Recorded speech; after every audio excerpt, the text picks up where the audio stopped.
Welcome to Rethinking K-12 Education Grant on Demand. This episode is using Edpuzzle with Google Classroom for teachers. What and why? What is this? Edpuzzle allows you to embed questions with YouTube and your own videos. Why does it matter? You will be able to combine formative assessments with YouTube videos and set up automatic grading within Google Classroom. Learning objectives.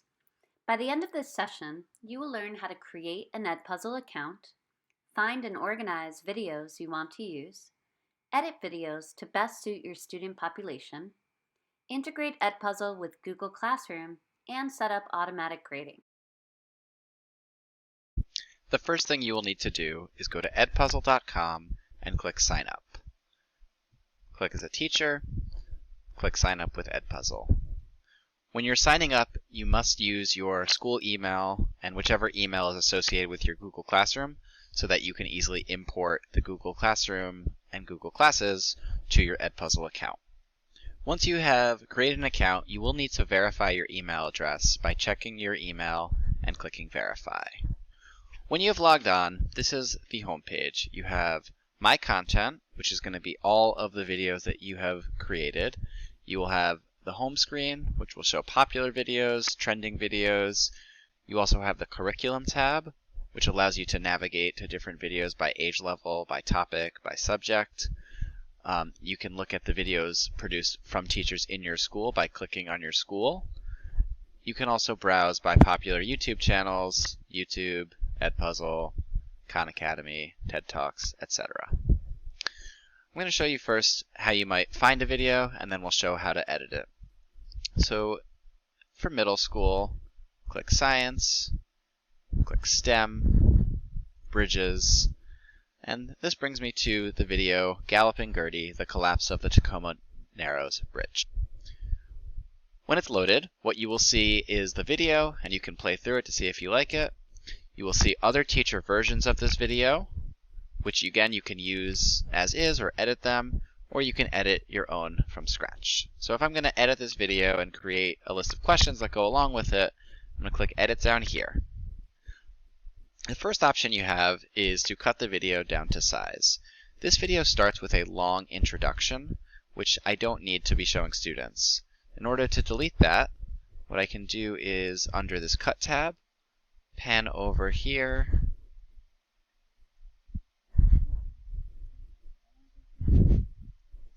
to the spot that I want it to start at. I can do the same thing from here. Edit it down, so let's say I maybe only want to see them, have them watch a 1 minute and 16 second chunk. That is an option as well. The voiceover tab is actually one that is not well integrated into Edpuzzle because you cannot record audio over existing YouTube videos. If you upload your own video to this Edpuzzle, then you are able to have voiceovers. But the most important tab you need to worry about is the Questions tab. For the questions, it will allow you to insert a multiple choice question, an open-ended question, or a note at a point in the video that you wish. So let's say I want to start out with an open-ended question, which I'd like to do at the beginning of a video to maybe say, what do you predict will happen in the video based on the title? And save. That question will automatically go to wherever the video was at that time. So right now it posted all the way at the end, which I don't want. I want to move that to the beginning. So I can drag at the bottom, bring it here, and now this starts the video with that open-ended question that I want. And this is exactly what students would see. They would start the video, and immediately this would pop up. Open-ended question. What do you predict will happen based on the title of the video? They will have a space to type. They will click continue once they have typed something in, and until they get to the next question. Now I'll show you how to add a multiple choice video. So let's say after this scene, I want a multiple choice question. They've just seen the bridge collapse, and I want them to say, what happened to the bridge? Correct answer here, it collapsed. Wrong answer here. It did not collapse. And I click Save. Again, when students get to this point, they will see this question. They will not see that green arrow showing them the right answer, but that will help you later on because it will be able to automatically grade it within Google Classroom. And again, let's say I put this at the slightly wrong spot. I can move that question a little bit later in the video or a little bit earlier in the video, exactly where I want it. Last thing is showing you a note. So if I wanted to add a note is not something that students have to respond to. It's just extra information.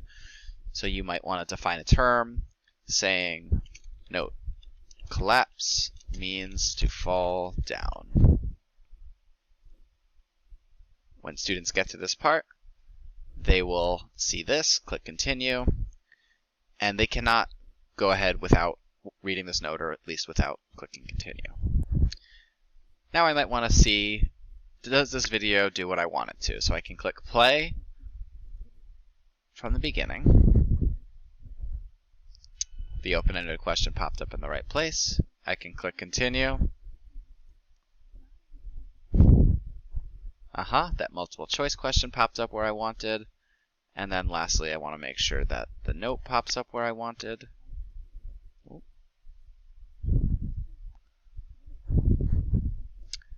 And yes, that note is where I wanted it to be. So when I'm finished, you're going to click Finish, and it will automatically save your work into My Content. To get back to My Content, click Content, and then My Content. Remember, you only have a maximum storage of 20 videos with a free account, so you are going to see that you might need to delete one.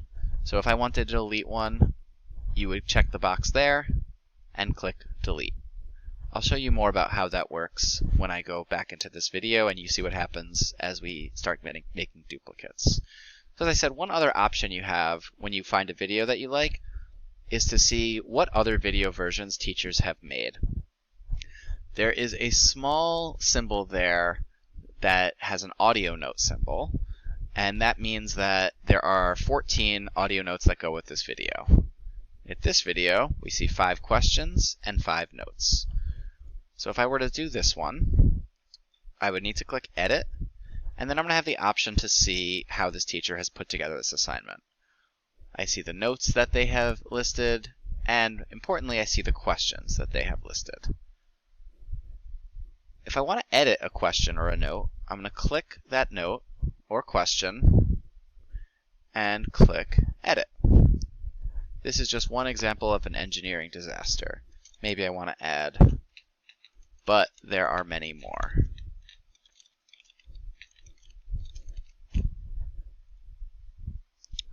I also might want to edit one of the open-ended questions to suit it to more of the age group of the students that I'm teaching.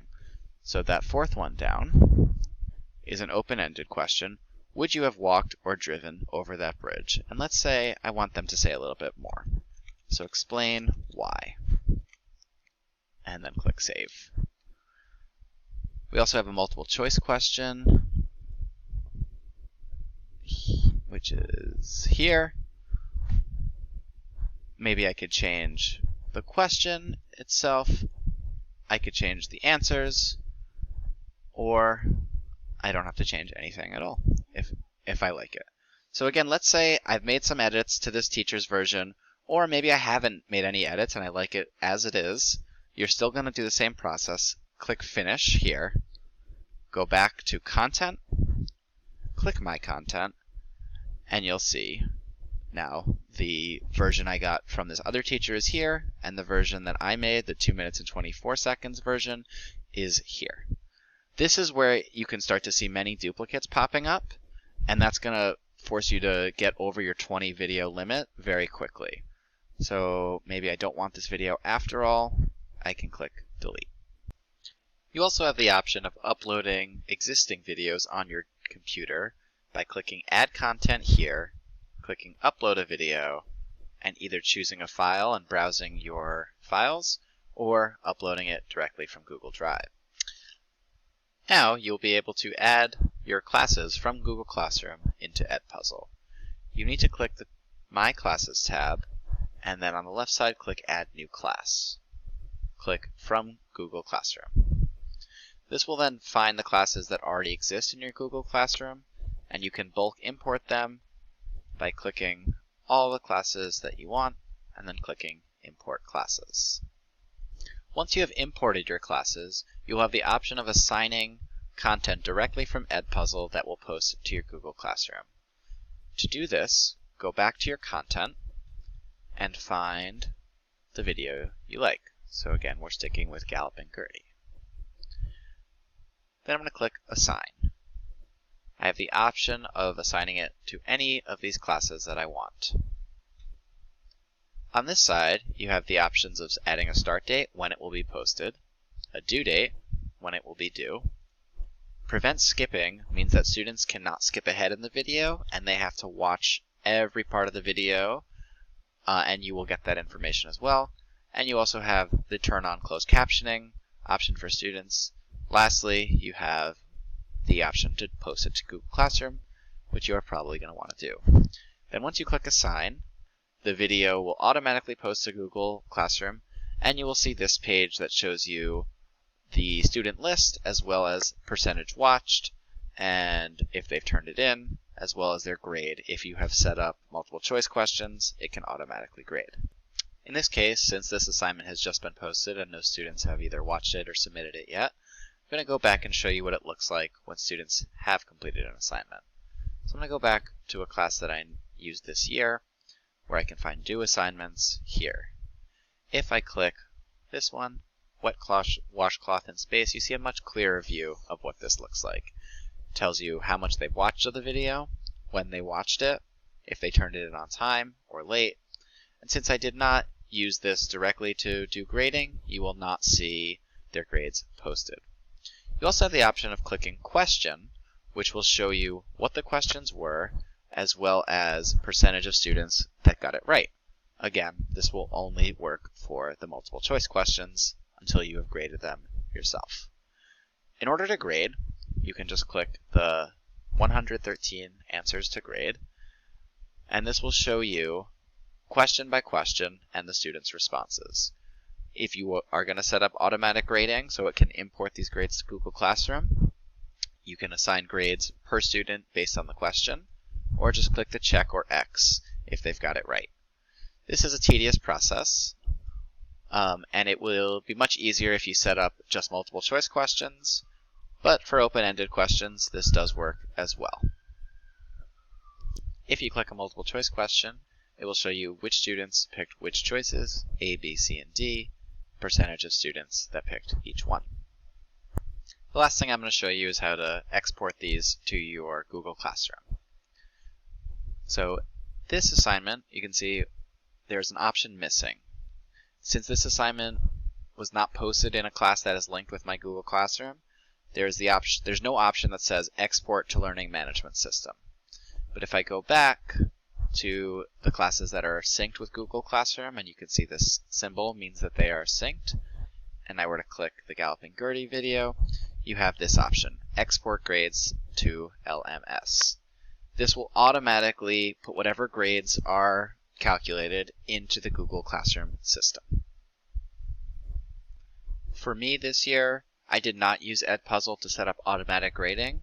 I used Edpuzzle to more show if students had completed an assignment or not, because it's very clear to show you who has watched the video, who hasn't, and I use that to inform their grade more as a participation grade than actually as grading their work as correct or incorrect.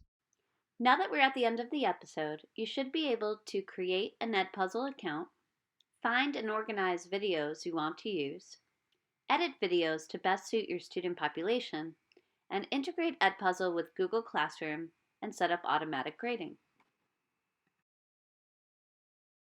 For more information about additional TRLE video on demand sessions and other available TRLE programs, go to pd.swboces.org/TRLE_grant or contact Mary Beth Wilson.